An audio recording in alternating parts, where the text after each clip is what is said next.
I was speaking to someone in the EV industry today who works for a competitor, for a rival. And I said, you know what?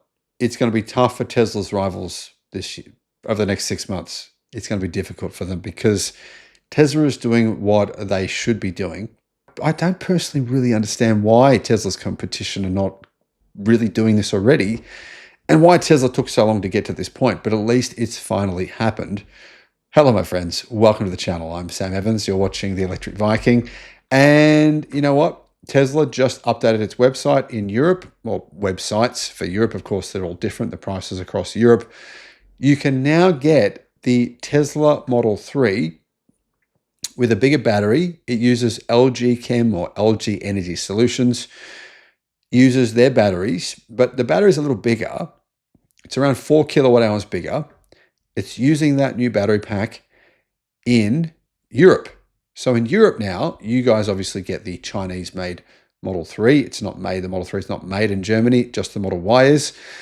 And that Model 3 is rear-wheel drive, has more power than the standard range model. So it's rear-wheel drive and has an NMC chemistry battery from LG Chem.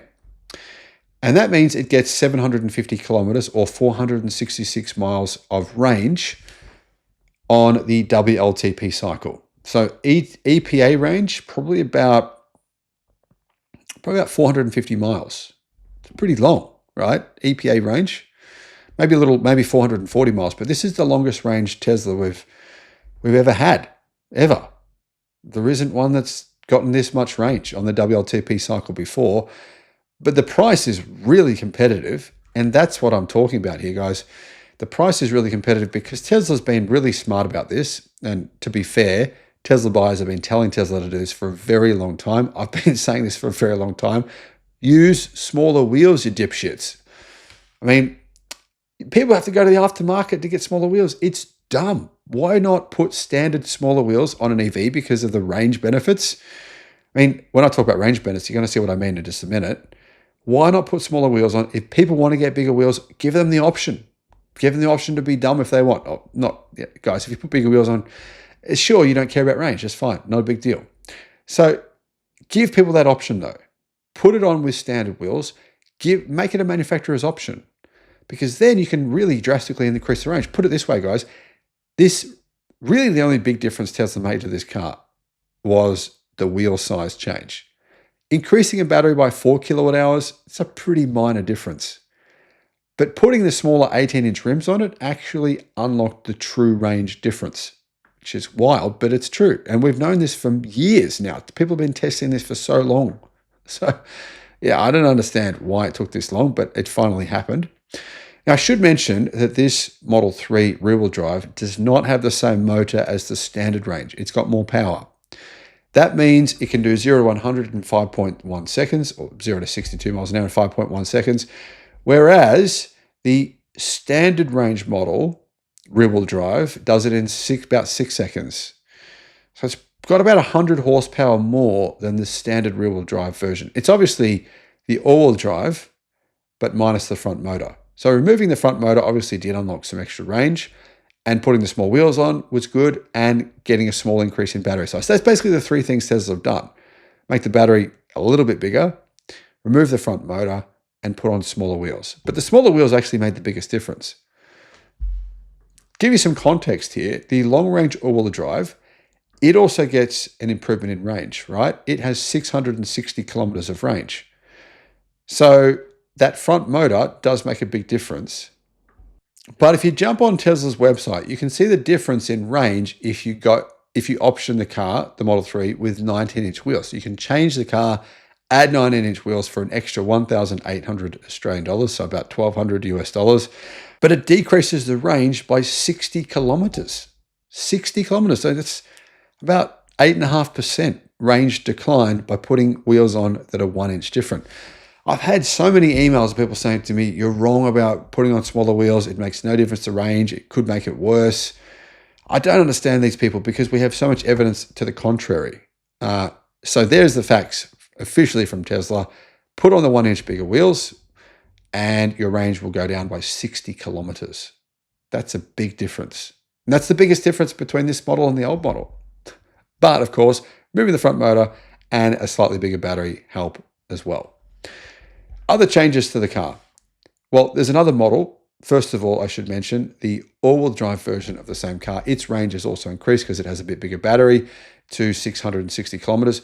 But one other change they've made to these all Tesla Model 3s, now they all get the front camera. It's a new front camera that should help with autopilot. It should also help with full self-driving, for parking features as well.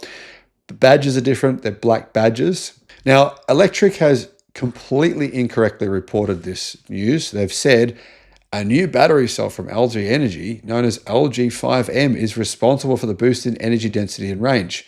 Electric, if that's the case, tell me, why can we account for the difference in exactly what I've said? That exactly accounts for the difference. The difference actually is on Tesla's website. If you just read the website, you'll see 60 kilometers for a 1-inch difference in wheel size. Yeah, a 4 kilowatt hour battery, it's about a 5% increase in the battery size. Removing the front motor, another 5%. That's it. There's no other differences. So this new battery cell makes no difference to the range from the stats we have from Tesla, at least anyway, from the facts. So the long range all-wheel drive gets an increase in range. And that battery has been changed. That is an LG5M battery, and that's part of the reason for the increase in range for the Model 3 Performance. So the Model 3 Performance now gets 571 kilometers of range, or 355 miles. So an increase in range of about 48 kilometers of range extra. Like I said, that has a bit bigger battery, but that one's the higher energy density battery. So that's a good change that I think Tesla have made to be able to boost your Model 3 Performance range. A lot of people use Model 3 Performance as a track car. It's very common. And on a track, you want as much range as you can get so you don't have to cut your day short. I think that's a good idea. Now, one other big change Tesla made that I haven't mentioned yet is the signaling stalk. And of course, I've mentioned this for the Australian video of this car, which was about a week ago. Tesla have added in the turning signal stalk back into the car. So there's no longer buttons on the steering wheel. Those buttons on the steering wheel have been removed, as you would normally. Not like a Lamborghini. Lamborghini has buttons on the wheels. Ferraris have them as well. Some of them, not all of them, but some of them have them. And no one was complaining for some bizarre reason, even though those cars cost insane amounts of money. But they did complain about it with Teslas. And I've got to say, I wasn't a huge fan of the indicators on the steering wheel for Teslas either. So nice to see that change be made. Now in Europe, you can pay, I think it's like 700 euros or something to get the indicator stalk, to get it redone so that you can go back to using an indicator stalk. Probably not worth it, I'd say, but depends on how much those indicator buttons on the steering wheel annoy you. So big changes here, some actually pretty significant changes, I think. Interestingly, this news came out on the same day that Tesla revealed the new full self-driving version 14. So new bumper camera, full self-driving 14, new battery for the Model 3 Performance, more range for the Model 3 rear-wheel drive and the Model 3 all-wheel drive. And it's going to be tough to compete with this from other car companies selling sedans. Electric sedan markets. I mean, the sedan market worldwide is shrinking. It is. It's being replaced by SUVs. So it's a declining market. It's basically a zero-sum game. And you got to remember, Tesla are going to do the same thing with the Model Y. Model Y Performance obviously is a great car. There's a Model Y Plus in China with more range, rear-wheel drive. It's going to have similar stats here. Tesla's probably going to get about 670 kilometers of range, WLTP, approximately, from the Model Y, the updated longer range rear-wheel drive Model Y. And that's going to be tough to compete with because for some reason, a lot of Tesla's rivals just put big wheels on their cars. They're not interested in putting smaller wheels on their cars to improve range. They're just like, no, it doesn't look good. Not going to do that. Or whatever reason they have. I don't know what reason they have. It doesn't make sense. But Tesla's like, no, this is a good idea. Go with the 18s. If people want to get bigger wheels, they can be. The Sydney EV International Motor Show. If you want to get a 50% discount on your tickets, all you got to do, click the link in the description and use the promotion code that's in the description. Just copy and paste that. Now, I should mention there's only 200 tickets available per day. So if you go to use the promo code, and you can't get a ticket, wait till the next day. Don't wait until the day before the show to get your tickets, because otherwise you'll probably miss out on getting the 50% discount.